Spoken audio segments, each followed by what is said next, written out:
Buenas noches, bienvenidos a este especial de TLV1. Agradecemos a todos los que nos están acompañando. Por supuesto, vamos a dedicar este programa a un tema muy especial que viene dándose hace muchos años y que tiene sus bemoles, sus contrariedades y sus dramas.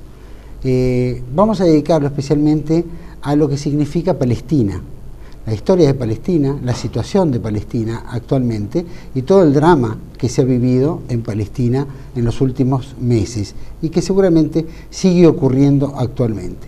El tema es cuánto los argentinos conocemos de Palestina. Entendemos que la situación que se vive en la zona es compleja. Tenemos una campana de los grandes medios de comunicación o una campana de los grandes intereses que ocurren hoy en día en el mundo e imponen determinada visión de la cosa. Nosotros vamos a tocar este tema y para mí es un gusto presentarlo como acompañante en este programa a Juan Cruz Castiñera. Juan Cruz, periodista y entrevistador, ha hecho más de 100 presentaciones, entrevistas, así que muchísimas gracias por acompañarme. Muchas gracias, Juan Manuel, es un honor poder acompañarte para hablar de una causa tan justa como nuestra causa de Malvinas, una causa justa a nivel humanitario, es la causa palestina. Muchísimas gracias y te agradezco por acompañarme. Y por supuesto, me gustaría presentar que nos va a explicar, vamos a hacer todas las preguntas pertinentes al respecto, y para mí es un gusto tenerlo aquí en TLV1, al embajador, al ex embajador, pero actualmente para nosotros siempre son embajadores, Suhail Hani Daher Akel, primer embajador del Estado palestino en la Argentina y licenciado en Relaciones Internacionales. Embajador, muchísimas gracias por estar aquí. Muchísimas gracias a ustedes. Embajador, me gustaría si nos puede poner un poco a tono de la historia reciente, por lo menos, de Palestina y su desarrollo legal y su pérdida de territorio acorde a lo que se fue dando a partir de 1948. En realidad Palestina no tiene una historia reciente, porque Palestina es una tierra milenaria, es una tierra de historia, es la tierra de los grandes profetas y los grandes sabios, es la tierra del palestino Jesús, que nació, se desarrolló y murió en nuestra tierra y resucitó y se elevó a los cielos. Palestina, en verdad, tiene, si tomamos como base, más de 10.000 años de historia. Es decir, se han encontrado datos muy concretos sobre Areja, por ejemplo, Jericó, por donde entró la invasión hebrea en 1020 a.C., con una historia de más de 10.000 años. Nosotros fundamos a Jerusalén, una de nuestras tribus cananeas, los jebuseos, 3.500 años antes de Cristo, es decir, que tenemos más de 5.500 años de historia de nuestra capital, Jerusalén, de mi ciudad de nacimiento. Belén tiene una historia que supera los 4.500 años, igual que Gaza. Hebrón, que en árabe significa el Jalil, es el lugar donde está enterrado el profeta Ibrahim, es decir, Abraham.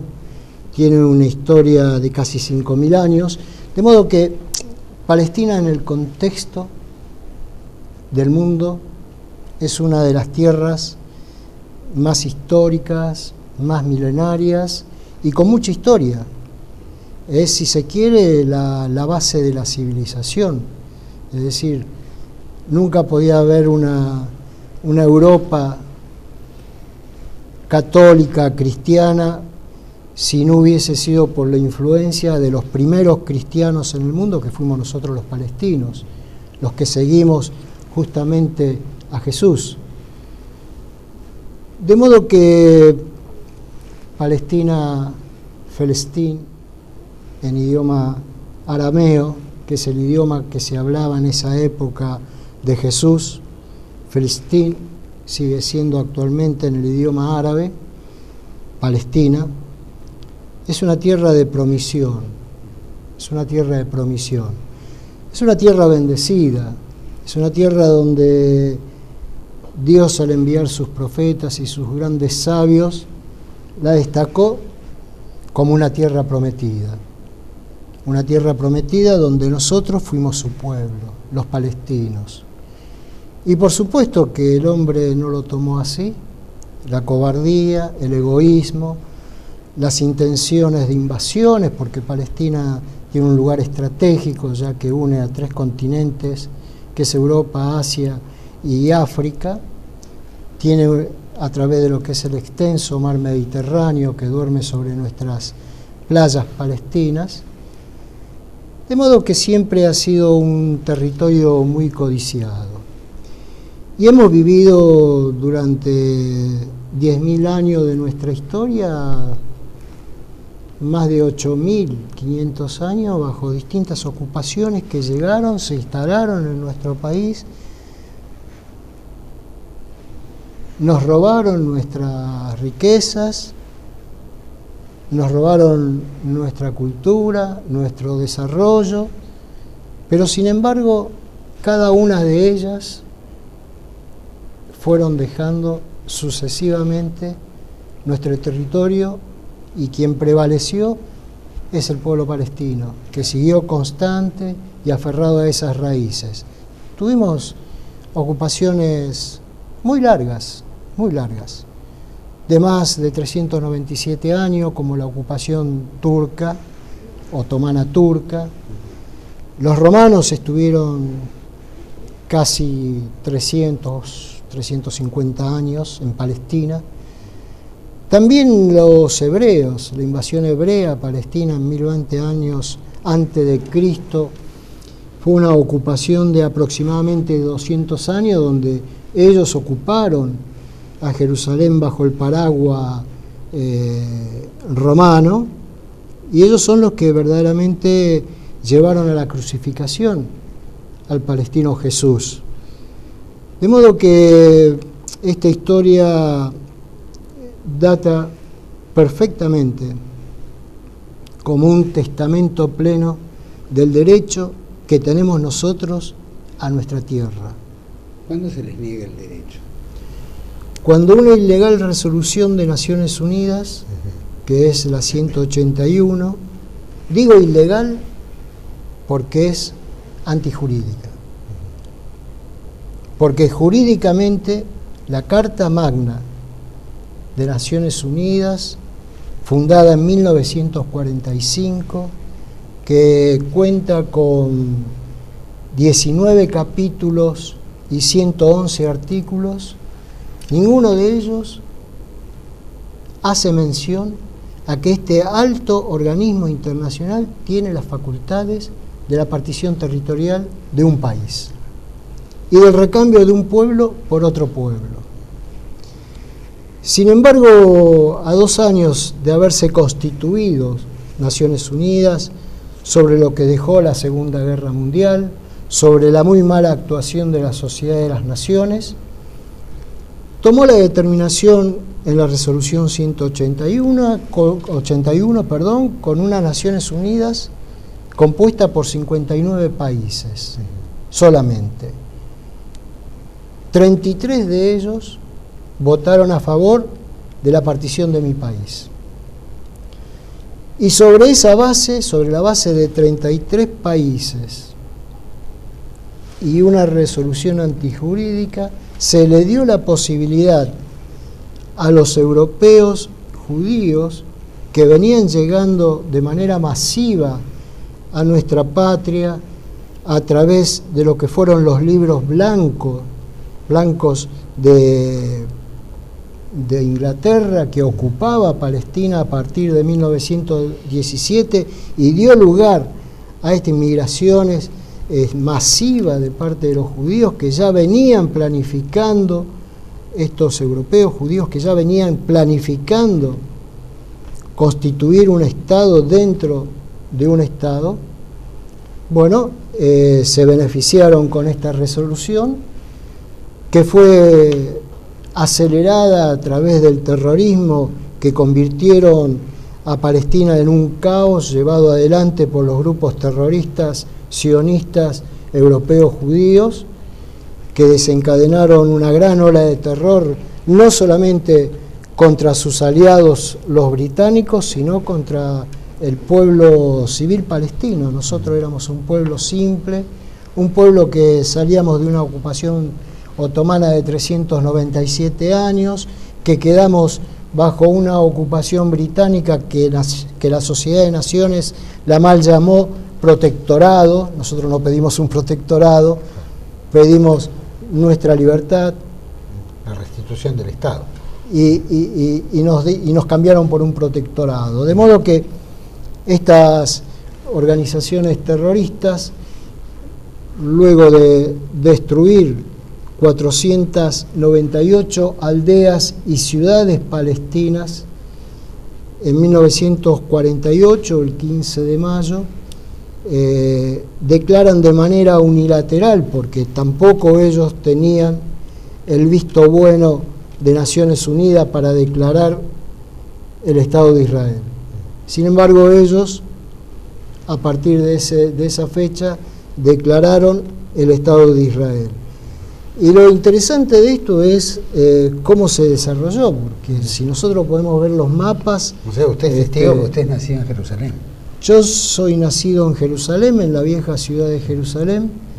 Soy de la primera camada de refugiados palestinos de 1948, por supuesto era muy chico y salimos refugiados con mis padres. Nada se nos restituyó, nada se nos cuidó, es decir, los palestinos fuimos echados al mar por parte de los grupos terroristas sionistas que operaron en mi país, y tenemos este largo exilio que yo en lo personal pude cortarlo por primera vez en 1995.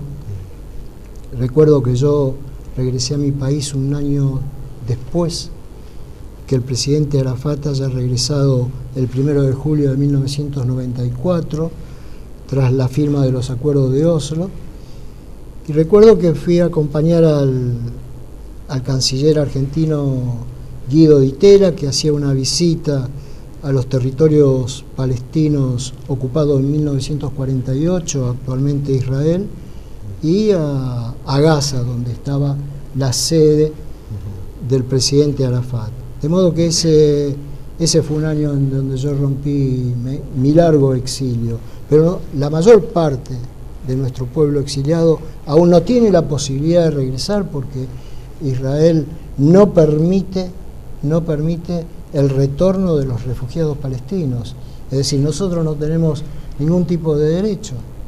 Nosotros no tenemos ni siquiera la posibilidad de reencontrarnos nuevamente con nuestras casas, que han sido ocupadas en su momento por estos europeos o latinoamericanos o canadienses o estadounidenses, y de todo un poco judíos que fueron arrastrados por la organización sionista para llevarlo a nuestra tierra y crear ese Estado. De modo que un extranjero para Israel tiene más derecho que nosotros. Yo en verdad cuando retorné a mi país tuve la posibilidad de visitar más a mis familiares muertos que a mis familiares vivos. De modo que hemos tenido una vida de mucho sacrificio, pero lo importante de esto es que el palestino resiste y sigue de pie, y esto por supuesto que es algo que preocupa mucho a la potencia ocupante israelí. ¿Cómo era un poquito? Pero yo quería señalar, había dicho si podíamos ver los mapas, para que se ubiquen un poco de cómo fue el danza de fronteras, ¿no? De las fronteras palestinas. Si nosotros vemos el primer mapa completamente verde, eso era la histórica Palestina. En la mitad vamos a encontrar a Jerusalén, históricamente capital de Palestina, porque si uno se remite a los atlas antes de 1947, encontraba un mapa como el que estamos viendo, que decía Palestina, y encontramos una capital que decía Jerusalén. Y si buscábamos y seguíamos buscando, no encontrábamos nada que se llamara Israel, porque Israel para esa época no existía. De modo que nosotros tenemos ese mapa donde se señala el territorio en color verde. A continuación... Perdón, cuando estaba ese primer mapa verde entero, la convivencia, porque habría judíos viviendo en Palestina, de Jerusalén, en fin, un poco la historia. La convivencia era armónica. Era armónica. Mire, los judíos que vivieron con nosotros, por empezar, eran palestinos judíos, como lo son los palestinos cristianos y como lo son los palestinos musulmanes. Y nosotros siempre le dimos al palestino judío todos sus derechos, su respeto. De hecho, ahí hay un muro de los lamentos, donde nosotros lo hemos respetado, lo hemos cuidado y le hemos dado lugar a que ellos pudieran llegar a ese muro y orar en ese muro, como lo hicimos también con las iglesias cristianas. Nosotros en la Vieja Jerusalén tenemos el Santo Sepulcro, donde jamás los palestinos hicieron daño al Santo Sepulcro y se le permitieron a los cristianos llegar al Santo Sepulcro, hacer sus oraciones, hacer sus procesiones. Yo en lo personal pertenezco a una familia ortodoxa cristiana de Jerusalén y nunca hemos tenido absolutamente ningún problema. Y también tenemos la primera Qibla en el Islam y el tercer templo sagrado para el Islam, que es la mezquita del Aqsa, en el predio sagrado de las mezquitas, donde se encuentra tanto la mezquita Al-Aqsa como la mezquita de Omar, y donde los musulmanes siempre entraron y oraron, hicieron sus oraciones.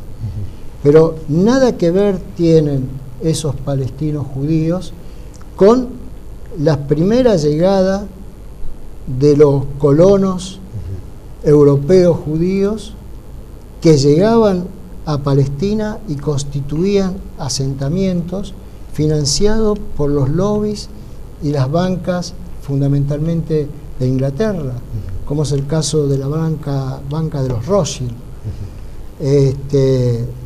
Por eso ellos eran parte de nuestra tierra. Obviamente eran una minoría, como también los cristianos éramos una minoría y había una presencia musulmana mucho más importante, pero no había diferencias. La diferencia comenzó a partir de la determinación de los sionistas de utilizar a los europeos judíos para constituirlo en un pueblo en Palestina. Porque, para ser honesto y para ser sincero, cuando se habla de pueblo judío, no hay un pueblo judío, porque tampoco hay un pueblo cristiano, ni tampoco hay un pueblo musulmán. El judío, al igual que el cristiano y el musulmán, es parte de la tierra de donde nacieron. Los que nacieron con nosotros son palestinos, los que nacieron en Argentina son argentinos, los que nacieron en Alemania son alemanes, y no somos nosotros los palestinos quienes tuvimos que pagar los males del mundo, como lo que aconteció en Europa, ni tampoco nosotros tuvimos por qué asumir el holocausto europeo que se llevó la vida de 55 millones de seres humanos, entre ellos 6 millones de judíos, 27 millones de cristianos y 4 millones de musulmanes. ¿Me decía? Sí, embajador, hay muchos judíos que apoyan la causa palestina. Hay que diferenciar entre los judíos y los sionistas, que los sionistas están agrediendo a su país. ¿Nos puede explicar este tema? No, por supuesto que hay muchos israelíes. A mí me gusta un poco diferenciar. Hay muchos israelíes dentro del territorio que ellos ocuparon en 1948 que están en contra del accionar de la potencia ocupante israelí contra la población civil palestina.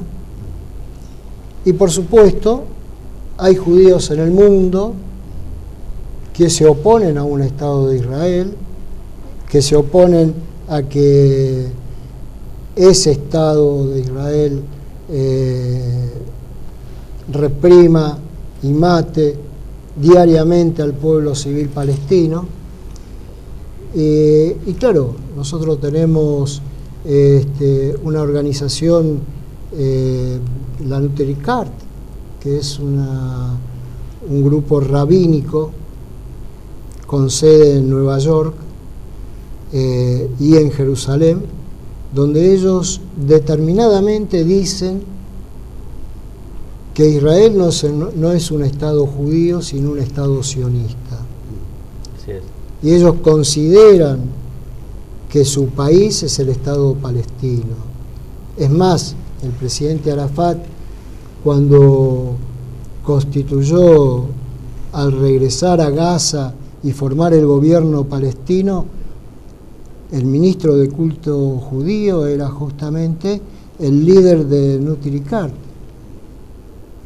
En el libro El Estado Judío de Teodoro Herz, considerado el padre del sionismo, hablan de que el sionismo tiene que ocupar la tierra palestina, además de la opción de Argentina, el denominado Plan Andinia. ¿Por qué piensa No es denominado Plan Andinia, no tiene nada que ver el Plan Andinia con el libro de Teodoro Herz. Pero ¿por qué piensa que Teodoro Herz menciona tanto Palestina como algunas partes de Argentina?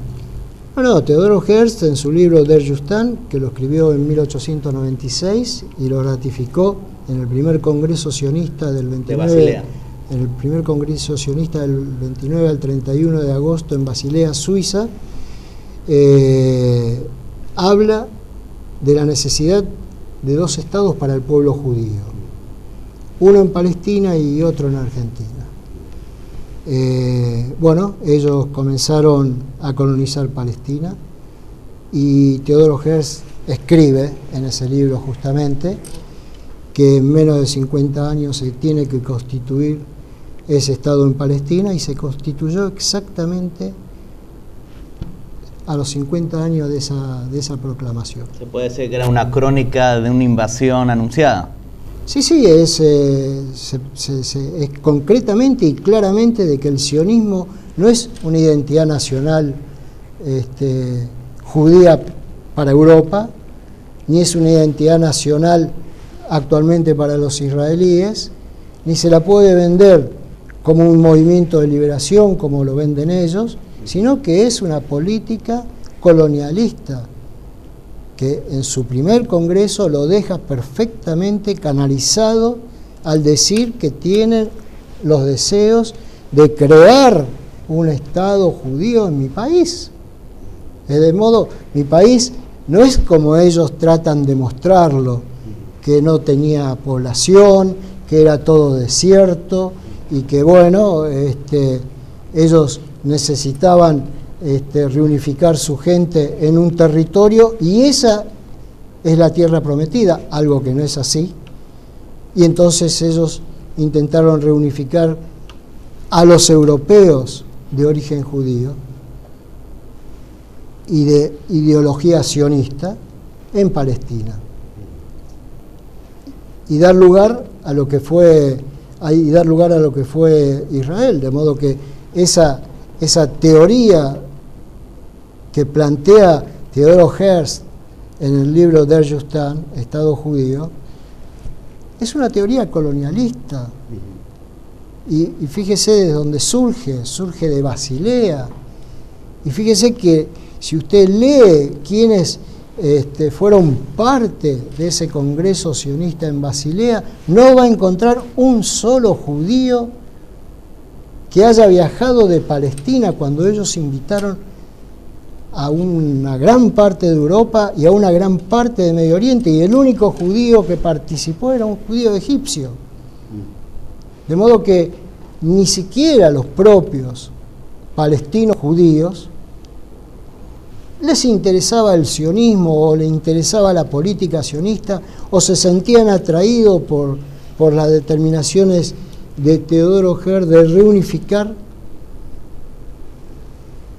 según ellos, a sus comunidades judías, pero fundamentalmente lo que aspiraban eran poder controlar los lobbies europeos judíos, que eran de mucho poder, de mucha acción. Como dije anteriormente, los Rothschild es una gran banca, actualmente sigue siendo una gran banca, que compró la revista Charlie Hebdo, francesa, que muchos ignora, y ellos son los que han financiado y potenciado a ese Israel, que además está debajo del paraguas de Estados Unidos. Hagamos que la revista que compraron los Rothschild, la Charlie Hebdo, la compró 2 semanas antes de que ocurriera el atentado. Ellos estaban en tratativas, y consumaron el acuerdo económico el 9 de enero, es decir, 48 horas después del atentado. Tenía entendido que lo habían comprado antes. ¿Seguimos con el mapita? Sí, cómo no. Importa la parte... ¿Cómo no? Nosotros en el segundo mapa vemos cómo la resolución 181 de Naciones Unidas toma la determinación sin el consentimiento palestino, es decir, nosotros no fuimos citados, ni se nos permitió participar en las conversaciones de la partición de mi país, y ellos partieron nuestro país a su modo. Entonces vemos que hay una mal llamada Cisjordania, porque es West Bank, que es la ribera occidental, en el medio, donde podemos observar que Jerusalén está dentro de ese territorio, que no es parte de la partición, porque Jerusalén iba a ser convertida en una ciudad internacionalizada. Al norte vemos el Triángulo del Norte, se ve ese triángulo en 3 estados, si se quiere, o en 3 partes. Y más abajo, hacia el sur, lo que es la Franja de Gaza. En todos los casos, tanto en la Franja de Gaza como en la parte norte, vemos que tienen una conexión con la parte central, es decir, con la ribera occidental. La parte marrón, eso para Naciones Unidas debería ser un Estado judío con el 55% de nuestra tierra. El restante 45% era para una Palestina, que incluso ya existían grandes complots para borrar el nombre palestino y borrar el nombre de Palestina, y la resolución de Naciones Unidas no habla de un Estado palestino, cuando Palestina tenía un nombre propio a diferencia del de Israel, y lo llama Estado árabe. Es decir, que consuma la partición de nuestra tierra entre un Estado judío con un 55% y un Estado árabe, mal llamado árabe, porque deberían haberlo llamado palestino, con el 45%. Jerusalén iba a ser parte, si lo vemos en la pantalla, iba a ser parte del territorio palestino.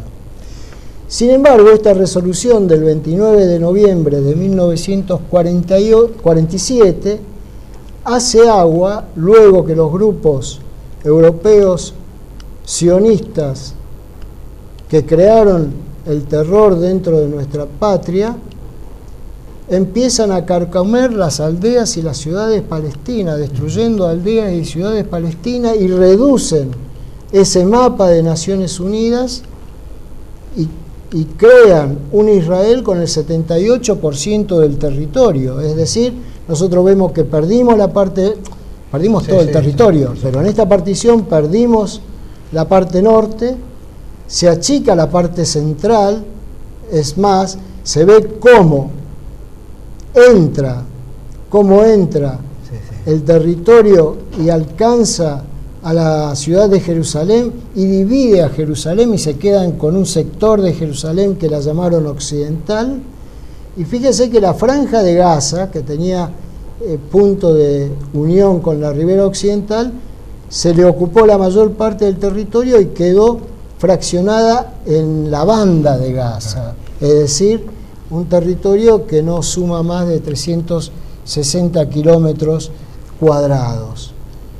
Bueno, esta situación fue verdaderamente muy dolorosa, violó la resolución 181, pero Naciones Unidas vuelve a pecar por omisión y vuelve a incurrir en situaciones que no están acordes a la Carta Magna, es decir, a resoluciones antijurídicas, porque en 1949 Naciones Unidas reconoce un Estado de Israel en esos territorios del tercer mapa. Es decir, que ellos mismos violan su propia resolución, que se ve en el mapa anterior, y reconocen a un Israel con el 78% del territorio palestino, incluyendo el sector de Jerusalén occidental.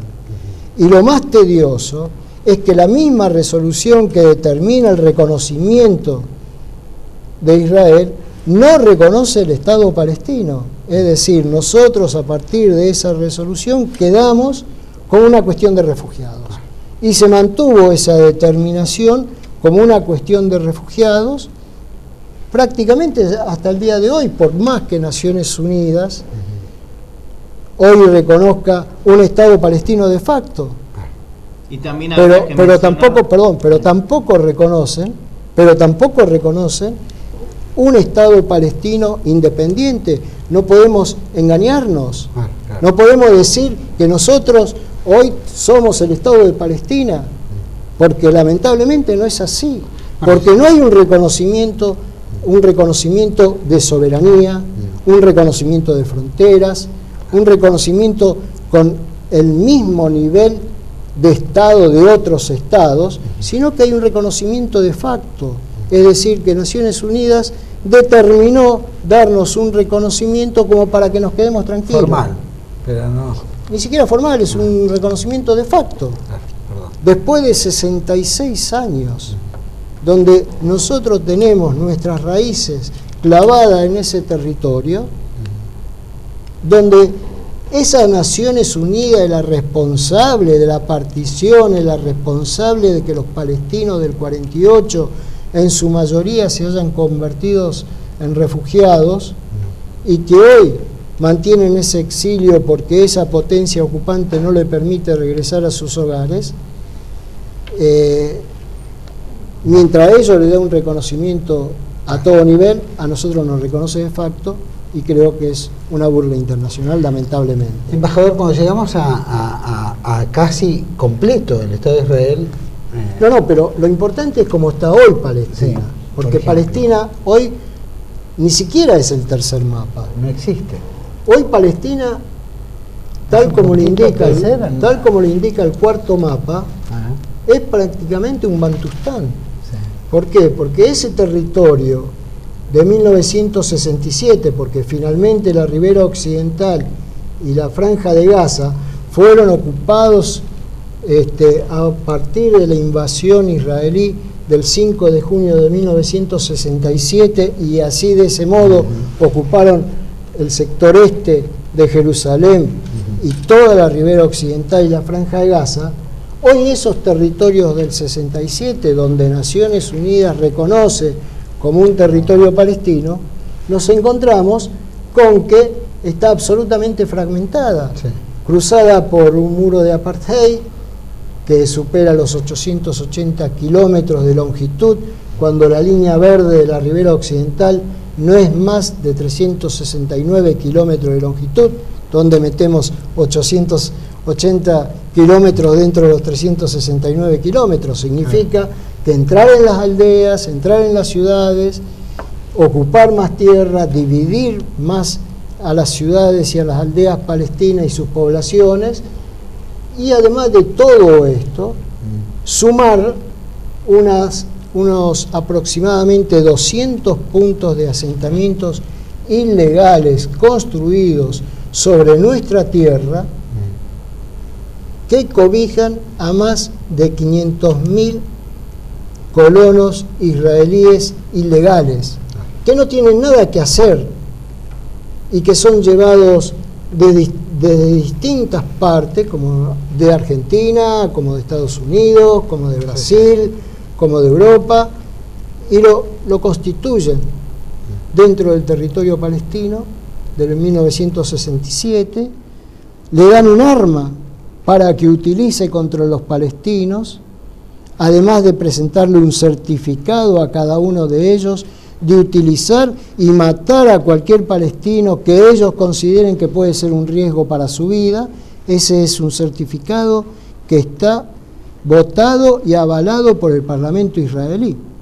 Tremendo. ¿Te parece que vamos a un pequeño corte y volvemos enseguida con el embajador Suhail Hani Daher Akael, primer embajador del Estado palestino en la Argentina? Volvemos enseguida.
Bueno, seguimos aquí en especial de TLV1 con la presencia del embajador Suhail Hani Daher Akael, que fue el primer embajador del Estado palestino en la República Argentina. Yo creo que tenía una pregunta aquí, Juan Cruz, para... Sí, recién el embajador nos ilustraba sobre la disminución territorial de su país. En este caso, el tema de la población, ¿hubo una disminución considerable? Nosotros sufrimos cuando los sionistas comenzaron a llevar su política de terrorismo contra nuestras poblaciones. Hubo aproximadamente 750.000. Tuvimos que huir de la masacre de los sionistas, sobre una población de casi 1,5 millones de palestinos. Y con el tiempo, le fracasó esa política expansionista, sionista sobre el territorio palestino. ¿Por qué? Porque ellos no lograron judaizar a Palestina, ni tampoco lograron judaizar a Israel. Y si ellos quisieron convertirnos en meros indígenas, tampoco lo lograron. Yo recuerdo que Yasser Arafat, nuestro mártir, nuestro líder, nuestro padre de la patria, solía decir, no van a hacer con nosotros lo que hicieron con los indígenas americanos. Es decir, no iban a poder borrarnos de un plumazo, ni iban a poder convertirnos en indígenas que nos sentamos en las calles de Jerusalén o de Belén a hacer artesanías palestinas para vendérselas a los turistas. En definitiva, no iban a matar ni la cultura ni la tradición palestina. Es que nadie logró matarla. No lo mataron los turcos, no lo mataron los romanos, no lo mataron los griegos, no la mataron las cruzadas. Las cruzadas cambiaron la identidad de la mezquita Al-Aqsa y la convirtieron en una iglesia y sacaron la media luna y pusieron una cruz. Sin embargo, el Aqsa volvió a ser lo que era siempre, una mezquita. De modo que ellos no lograron realmente acabar con las raíces palestinas. Por el contrario, el pueblo palestino que tuvo que huir y que hoy forma parte de los casi 7 millones de refugiados palestinos, solamente al decir las cifras se dará cuenta cómo nos hemos fortalecido. Y el pueblo palestino, esos 750.000 palestinos que quedaron dentro del territorio palestino, hoy son aproximadamente otros 4 millones de palestinos. De esos 750.000, hoy superamos los 4 millones de palestinos. Mucho más, superamos los 5 millones, porque hay casi 3.200.000 dentro de la ribera occidental, 1.800.000 en la franja de Gaza y 1.800.000 palestinos dentro de los territorios ocupados en 1948 y que tienen, para poder sobrevivir, decidieron y aceptaron la identidad de israelí. Esta identidad de israelí permitió que los israelíes no le usurparan la casa, no lo echaran y al mismo tiempo tener la posibilidad de trabajar y ser parte del Parlamento israelí, como hay hoy muchos diputados palestinos que los israelíes no los reconocen como tal y los llaman diputados árabes, que están dentro del Parlamento israelí. De modo que fíjese que de 750.000 palestinos que quedamos dentro de la patria, hoy somos más de 5 millones. Y de los 750 palestinos que tuvimos que sufrir el exilio, hoy superamos los 7 millones de palestinos. De modo que nosotros somos un pueblo joven, somos un pueblo de chicos. Arafat decía: yo quiero que cada familia palestina tenga 14 hijos. Y nosotros vemos a la mujer palestina y el sufrimiento de la mujer palestina como uno de los principales brazos de la revolución palestina. ¿Por qué? Porque es un vientre que genera permanentemente vidas palestinas y le da la posibilidad al pueblo palestino a no extinguirse como pretenden los israelíes sionistas. A pesar de que sufren muchas muertes diarias, lamentablemente los palestinos a manos de las fuerzas sionistas. Sufrimos muchas muertes diarias, fundamentalmente nuestros niños. Fíjese que la última invasión a Gaza, borde protector, que es la tercera invasión criminal de Israel contra Gaza en los últimos 6 años. En esta invasión borde protector de 50 días, asesinaron a casi 2.600 palestinos, de los cuales 680 son niños. Ellos iban y mataban niños. ¿Por qué? Porque ellos están matando a las futuras generaciones. Lamentablemente, es un crimen de lesa humanidad, de la cual el mundo debe actuar. El mundo nos ha dejado solo. Nosotros no queremos la verborragia de la solidaridad. Nosotros queremos la solidaridad que actúe, que determine que estos criminales de guerra sean llevados a la Corte Penal Internacional. Más que solidaridad, justicia en este caso. Es que es justicia, es que es justicia. Es algo que verdaderamente increíble, porque nosotros hemos sufrido una de las peores catástrofes del siglo pasado y después de 66 años seguimos viviendo la misma catástrofe. Hoy nuestro pueblo no tiene ningún tipo de posibilidades. Hoy los israelíes entran en las aldeas y en las ciudades palestinas, demuelen casas que ellos consideran zona militar, echan a esas familias palestinas de un hogar constituido se convierten en refugiados que viven debajo de una carpa y en ese lugar, considerado zona militar, ellos fabrican un ilegal asentamiento para cobijar a judíos que traen de distintas partes del mundo y los convierten en israelíes. De modo que hay una gran injusticia que el mundo no ve, o al menos no quiere ver. Y al menos no quiere ver, y nosotros esto nos preocupa muchísimo. Nosotros queremos volver a nuestras tierras que son legítimas. Nosotros queremos recuperar nuestra independencia que es legítima y por eso luchamos. Ahora, embajador, en este tema, ahora se está empezando a resurgir muchos países que reconocen el Estado palestino.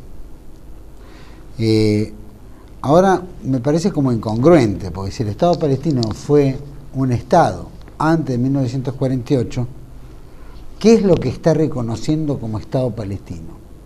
Y si ese territorio lo ocupa Israel por la fuerza y de la manera que año a año fue desplazando a la población palestina, cuando se dice reconocemos el Estado palestino, ¿de qué se refiere? ¿A qué se refiere? Yo quiero dejar claro que era Palestina, no era un Estado palestino. Sí. Palestina. Perdón. Como era Siria, como el Líbano. Sí. Porque estábamos ocupados. Cuando Siria logra su independencia de los franceses, se llamó República Árabe Siria, y así el resto de los países árabes. Nosotros fuimos ocupados por los ingleses, pero inmediatamente, cuando Inglaterra puso fin a su ocupación, 9 horas después se declaró Israel sobre nuestro territorio y comió el 78% de nuestro territorio y el restante 22% Naciones Unidas no lo reconoció como un Estado palestino, y de modo que lo disolvió. De modo que en ese complot internacional los palestinos no solo perdimos una parte de nuestra tierra, sino que una parte de nuestro pueblo se convirtió en exiliados. El Estado de Palestina no es un Estado que nosotros los palestinos tenemos que ir a mendigar a Naciones Unidas. Nosotros no debemos ir con un papel y levantar un papel en Naciones Unidas y entregárselo al secretario general de Naciones Unidas, Ban Ki-moon, para que el secretario general se lo entregue al Consejo de Seguridad y determine el reconocimiento del Estado palestino en los territorios del 67. Nosotros no tenemos que ir a mendigar nada. La comunidad internacional tiene una carga de conciencia y una responsabilidad total de haber sido partícipe en el robo de nuestra tierra, en la usurpación de nuestra riqueza, en el robo de nuestros mares, de nuestros lagos, de nuestras montañas. En la matanza de la población.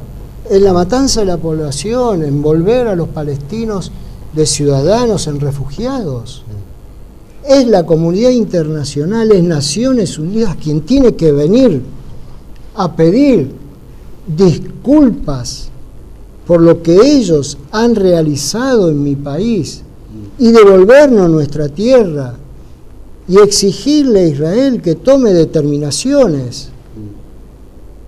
Yo no vengo aquí a decirle que nosotros queremos destruir a Israel, pero yo ¿por qué debo aceptar un Estado sobre mi Estado, un Estado ajeno a mi tierra, un pueblo ajeno a mi pueblo? Yo preferiría vivir con israelíes que sean parte de mi pueblo palestino, como lo fueron históricamente. Pero ¿por qué motivo nosotros tenemos que aceptar una división territorial? Nosotros dimos un primer paso y tendimos nuestra mano como la tendió nuestro presidente Yasser Arafat en aquel acuerdo de Oslo. Y dijimos en principio vamos a tratar de comenzar a dialogar y a entendernos y a llegar a alcanzar un Estado palestino en los territorios de 1967, ocupados en 1967, con Jerusalén Este capital. Pero nosotros podemos olvidarnos del resto del territorio palestino. En el resto del territorio palestino, en mi caso personal, yo tengo mis familiares de Jerusalén enterrados en Jerusalén. ¿Debo aceptar dividir Jerusalén? Yo tengo mis familiares paternos enterrados dentro de Haifa y el Yesh, una aldea al norte de Palestina, que están hoy bajo bandera israelí. Yo debo aceptar que mis antepasados, tatarabuelos, bisabuelos y tatarabuelos, queden bajo una bandera israelí cuando ellos murieron como palestinos y fueron sepultados como palestinos? ¿Cuál es la justicia del mundo? ¿Cuál es la justicia internacional? ¿Cuál fue la determinación de Naciones Unidas? ¿Quién paga este holocausto palestino?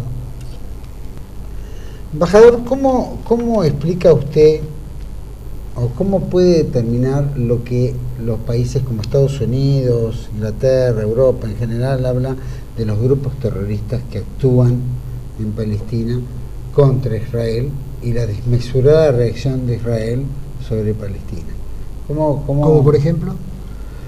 Los últimos bombardeos, las reacciones. ¿Pero qué grupo fundamentalmente? Por ejemplo, Hamas, Hezbollah o algún otro grupo. Hezbollah es una organización libanesa, parlamentaria, porque tienen diputados dentro exacto. del Parlamento y forma parte de la resistencia libanesa.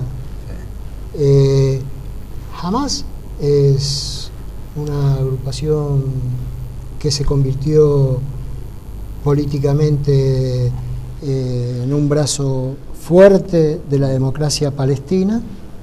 Yo quiero recordar que Hamas ganó las elecciones palestinas del año 2006, las elecciones legislativas. Estados Unidos e Israel presionó a quien era en ese momento presidente democrático Mahmoud Abbas, porque el presidente Abbas terminó sus funciones en enero del 2009, presionó como para que derrocara a ese legislativo que había ganado Hamas. Pero Hamas forma parte de la resistencia palestina. Es obvio que a Israel no le interesa Hamas y lo va a llamar terrorista. En lo personal, yo tengo mis condiciones políticas en Fatah, pero yo no me olvido cuando a nosotros los de Fatah nos llamaban terroristas, y también cuando a la Organización para la Liberación de Palestina nos llamaban terroristas, y cuando al presidente Yasser Arafat lo llamaban terrorista. Y hoy parece ser que Fatah se convirtió en un aliado, cuando en verdad no es un aliado, sino que hay un sector de Fatah que siente más cercanía hacia Israel en los acuerdos, que está representado por el presidente Abbas, y Hamas como un grupo terrorista. Pero aquí es muy simple. Es decir, así como nosotros pasamos a ser de terroristas a moderados, cuando haya una nueva organización palestina de resistencia que ponga en vilo a la potencia ocupante israelí, esa nueva organización de la resistencia palestina va a ser llamada terrorista y jamás va a pasar a ser un moderado también. Es decir, ¿qué digo con esto? Que la potencia ocupante israelí siempre necesita hablar del terrorismo y tapar el verdadero terrorismo de Estado que ellos llevan adelante contra la población civil palestina, y cubrir el terrorismo que ellos llevaron adelante antes de la creación de Israel, organizaciones sionistas, europeas, judías, que llegaron a Palestina fuertemente armadas y que descargaron todo ese terror contra la población civil palestina. Mire, yo le comento lo siguiente. Hay una aldea que es nuestra aldea mártir, entre tantas aldeas y ciudades palestinas. Esta aldea mártir fue consecuencia de la mayor cantidad de refugiados palestinos de Jerusalén, donde nosotros fuimos parte. El 9 de abril de 1948, los grupos terroristas sionistas entraron en esa aldea cuando los hombres habían salido a las canteras a trabajar y mataron 259 mujeres, niños y ancianos.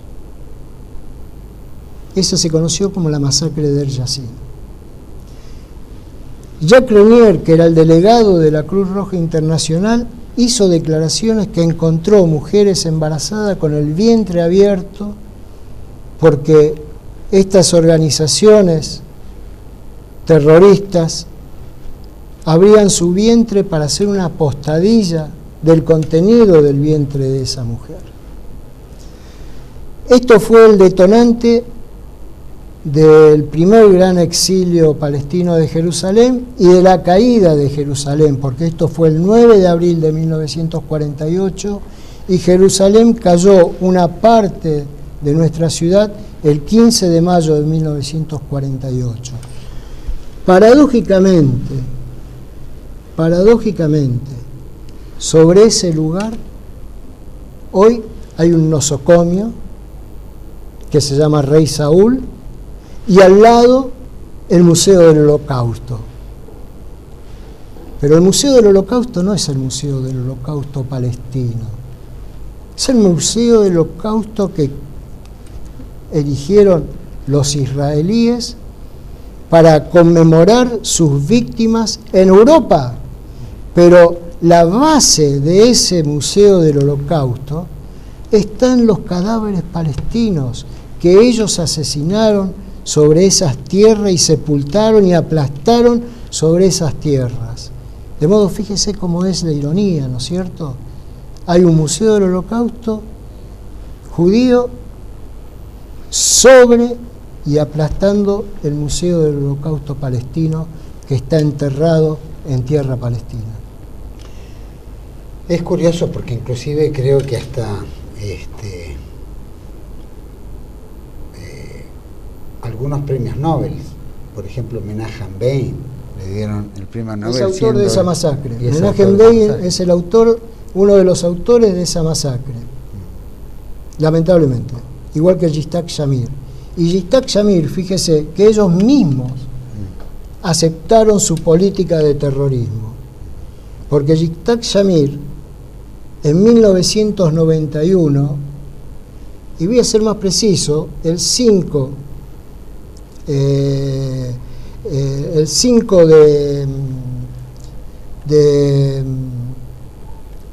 julio de 1991, Yitzhak Shamir conmemoraba un aniversario de su agrupación terrorista y decía: gracias al terror utilizado por nosotros pudimos crear el Estado de Israel. Es decir, que ellos mismos reconocen que llevaron adelante una política de terrorismo contra las poblaciones civiles palestinas. Es criminal, la verdad que es criminal. Embajador, ¿cómo ve las relaciones palestinas-argentinas? Es decir, bueno, muy bien. Yo tuve la responsabilidad de iniciar estas relaciones. Comencé abriendo una pequeña oficina de información palestina en la ciudad de Rosario. Luego el presidente Arafat me instruyó para abrir la oficina de la OLP en Buenos Aires, y así fuimos avanzando para ir ganando nuestra presencia diplomática en la República Argentina. Como decía antes, el pueblo argentino es un pueblo solidario con nosotros, pero los gobiernos argentinos, que también lo eran, tenían muchas presiones de los lobbies israelíes. De modo que, si me perdona corregir, eso fue el 5 de septiembre de 1991. Disculpe, lo de la frase en vez de julio, Shamir, septiembre. Entonces, los gobiernos que tenían esas presiones de los lobbies sionistas y de los lobbies israelíes, se les hacía muy difícil verdaderamente reconocer una oficina de la OLP. Afortunadamente, después de mucho trabajo, después de muchas comunicaciones, pude abrir no solo la primera oficina de la OLP, sino que abrir la Embajada de Palestina. Yo logré que el gobierno del presidente Menem donara un edificio para Palestina. Obviamente era un edificio que estaba muy deteriorado. En la calle Riobamba, donde está actualmente. En la calle Riobamba, y que, bueno, luego de muchas tratativas con el gobierno del presidente Menem, se logró que se reconstruyera ese edificio y quedara una hermosísima embajada para el Estado palestino, es decir, una embajada para mi pueblo palestino, y tuve el orgullo de ser el primer embajador y además de izar esencialmente la primera bandera palestina oficialmente sobre el edificio de la embajada. Las relaciones fueron acrecentando, hoy prácticamente tenemos unas relaciones de Estado. Yo tuve excelentes relaciones con todos los presidentes, es decir, con el presidente. ¿Con todos? Sí, todos.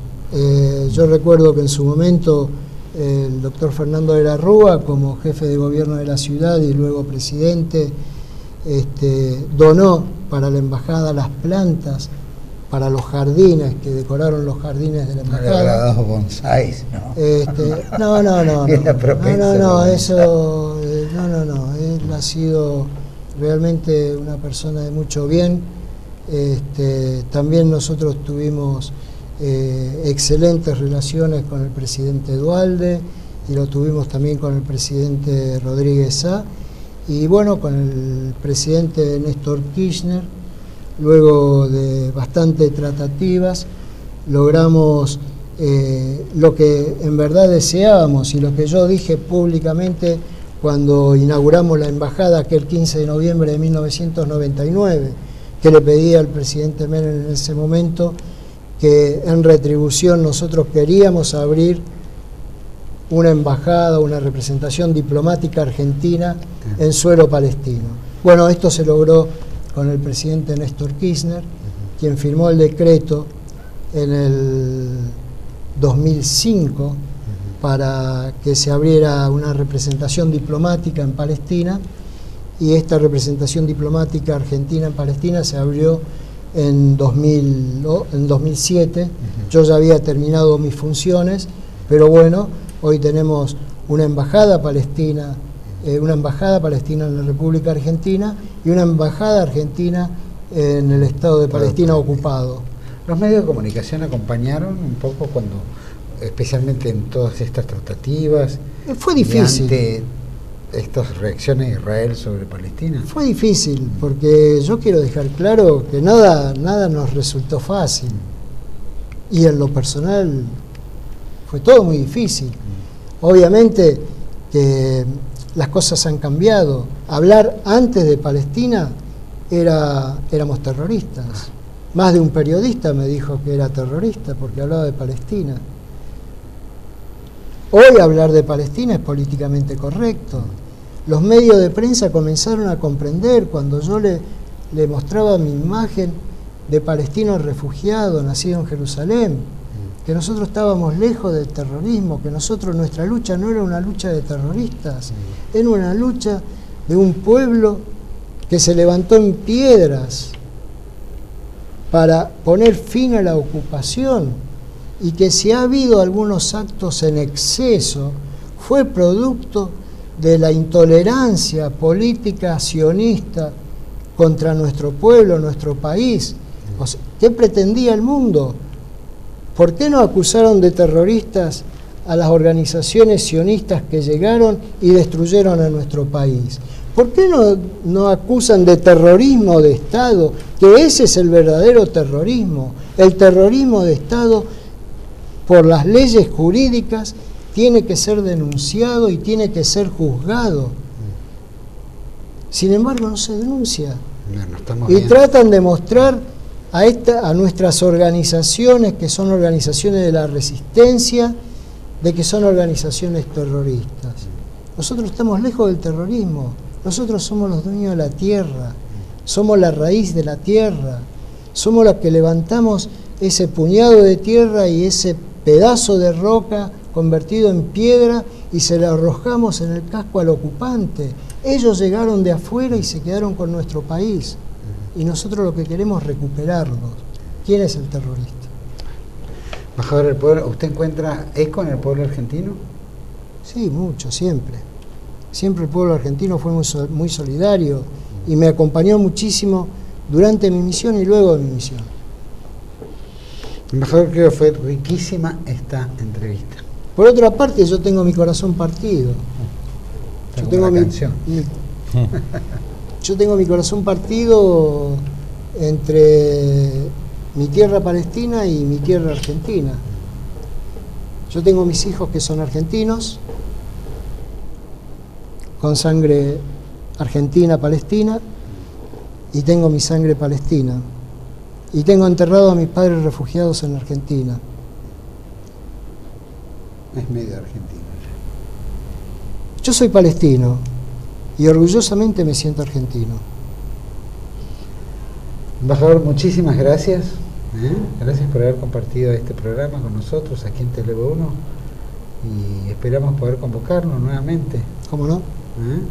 Juan Cruz, lo mismo, mil gracias. No, gracias a ti, Juan Manuel, y bueno, quedaría pendiente un programa especial sobre el mártir, el padre de la patria palestina, Yasser Arafat, que el embajador lo conoció mucho y fue uno de los líderes junto a tu persona en poder lograr esto, que es la reivindicación de una causa justa como la causa palestina. Muchas gracias, muchas gracias. Muchas gracias por esta ocasión, por permitirme transmitir nuestros sentimientos palestinos a nuestra querida amiga República Argentina y al querido amigo pueblo argentino.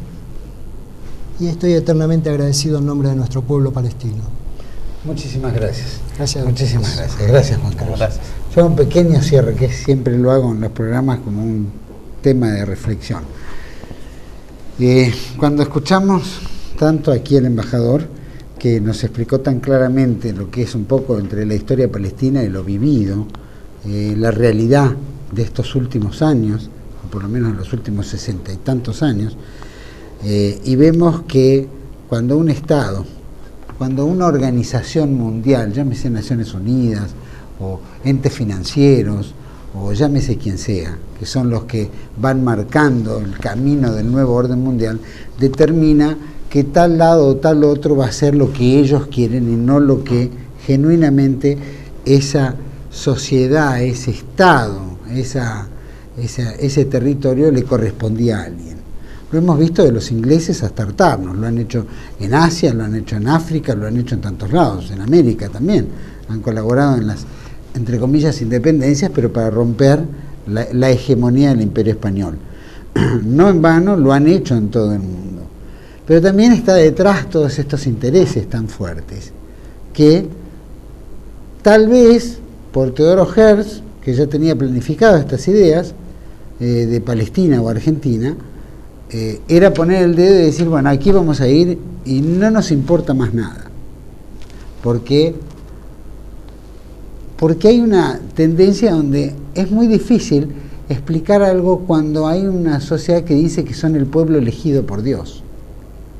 Entonces son el pueblo elegido, nosotros que no somos judíos, es muy difícil decir, no, somos nosotros también los elegidos. Es decir, ¿Dios a quién elige? No, me elige a mí, pero capaz que yo no soy el elegido, porque ellos dicen que son los elegidos. Y de la misma manera la tierra prometida. Es una cuestión tan en el aire, que es un dogma de fe, pero es un dogma de fe que a veces es muy difícil implementarlo en la vida real. ¿Qué pasaría si en la Argentina ocuparía el territorio una nación extranjera o un grupo de naciones dijéramos ahora Argentina se va a particionar, como puede ocurrir, en 2, 3 repúblicas o en 2 repúblicas o que la Argentina pase a ser otra república? ¿Cómo reaccionaríamos nosotros los argentinos? ¿Cuál sería nuestra lógica? ¿La tomaríamos con pinzas y bajaríamos la cabeza? ¿O generaríamos una reacción como actualmente reacciona también el pueblo palestino? cuando vulneran toda nuestra soberanía, nuestros derechos, nuestra forma, y donde nosotros dejamos de ser dueños soberanos para pasar a ser un pueblo relegado, donde pasamos hasta ser el personal doméstico de quien viene con el poder a regir el territorio. Es muy difícil bajar la cabeza a eso. Seguramente reaccionaríamos igual. Creo que los pueblos en general reaccionan. Hace poco Santiago Roque Alonso, en el último programa, hablaba de una película que se llamaba El francotirador, una película norteamericana, donde en Irak se desarrolla la guerra, van soldados norteamericanos y francotiradores matan. Pero el sabor de la película nos hace tener simpatía con el francotirador, que en realidad está tentando en un territorio ajeno contra, ¿no es cierto?, contra los que están ahí. Y los que reaccionan, para ellos son terroristas. Entonces se da vuelta toda la torta. El terrorista pasa a ser el invasor, para ser el héroe, y el local pasa a ser un terrorista. Es decir, todos los papeles se van dando vuelta. Y eso es lo que en el mundo mediático, en el mundo político, en el mundo financiero, se teje esto con una cosa con una gran impunidad. Entonces es muy lógico que el pueblo palestino pelee cuando lleva miles de años de historia. No es un Estado creado ahora del huevo. Esto viene con miles de años. Y que sufrieron, como España, 700 años de invasión, como todos los países se fueron armando y desarmando a través de miles de años. Pero que ocurra en el siglo XX es como una cosa más irrisoria. Entonces, este programa a nosotros nos ha enriquecido mucho, la presencia del embajador aquel, porque nos ha abierto un poquito más los ojos, por lo menos de este lado, que no tuvimos la oportunidad de hablar tan detalladamente con un palestino, genuino, de esto, y que hemos hablado de nuestra impresión siempre, y siempre con un criterio, por supuesto, en defensa de un Estado, de un pueblo que ha sido origen de ese lugar donde nació y donde vive, y donde se seguirá reconociendo más allá de la ocupación extranjera. El ejemplo palestino va indirectamente en ejemplo hacia nosotros, porque ¿qué puede pasar si Argentina se fraccionara? ¿Seríamos como el pueblo palestino? Y eso es algo que nosotros debemos encarnar.